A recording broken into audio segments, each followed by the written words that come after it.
ఇప్పుడు అనేక అంశాలు మాట్లాడింది నిన్న కేసీఆర్ గారు. అరే మేమున్నప్పుడు ఫస్ట్ క్యాబినెట్లోనే 2000 రూపాయల పెన్షన్ ఇస్తామంటే ఇచ్చి చూపినాం.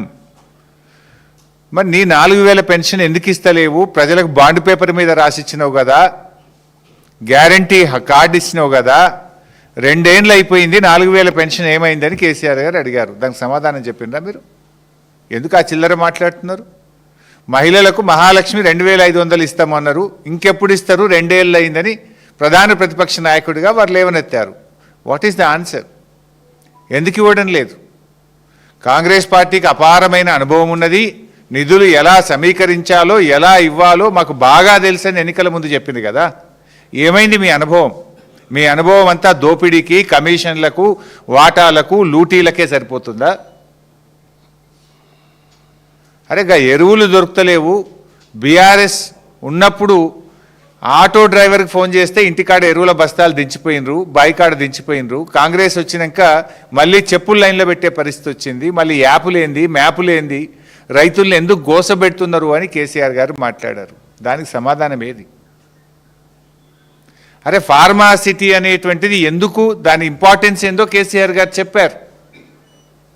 నగరంలో ఉన్నటువంటి జీడిమెట్ల కానీ అనేక రసాయనిక పరిశ్రమలు ఉన్నాయి, వాటన్నిటిని అక్కడ తరలించడానికి 5 ఏళ్ళు కష్టపడి చేసినాం. నీ ఇష్టం వచ్చినట్టు రియల్ ఎస్టేట్ వ్యాపారం చేయడం కాదు, హైదరాబాద్ ప్రజల శ్రేయస్సు కోసం ఫార్మా సిటీని అక్కడికి పెట్టాలనుకున్నాము అని చెప్పిండ్రు. దాని మీద ఏది మీ ఆన్సర్? ఏది? ఆయనేమో ఒక స్టేట్స్మెన్ లాగా ఈ రాష్ట్ర ప్రయోజనాల కోసం, ఈ హైదరాబాద్ ప్రయోజనాల కోసం కేసీఆర్ గారు మాట్లాడారు. కానీ రేవంత్ రెడ్డి గారిది అంతా సొల్లు మాటలు. ఆర్థిక అరాచకత్వం బీఆర్ఎస్ పాలనలో అని నిన్న రేవంత్ రెడ్డి గారు మాట్లాడినారు. అరే నిన్నగాక మొన్న నువ్వు గ్లోబల్ సమ్మిట్ పెడితే గ్లోబల్ సమ్మిట్కి వచ్చిన టోనీ బ్లేర్, బ్రిటిష్ మాజీ ప్రధానమంత్రి గారు ఏం చెప్పినారు రేవంత్ రెడ్డి గారు? ఒకసారి వీడియో పెట్టుకొని చూడు మర్చిపోతే. ప్రముఖ ఆర్థిక రంగ నిపుణులు, ఆర్బీఐ గవర్నర్ గౌరవనీయులు సుబ్బారావు గారు ఏం చెప్పినారు? ఒకసారి ఆ వీడియో చూడు.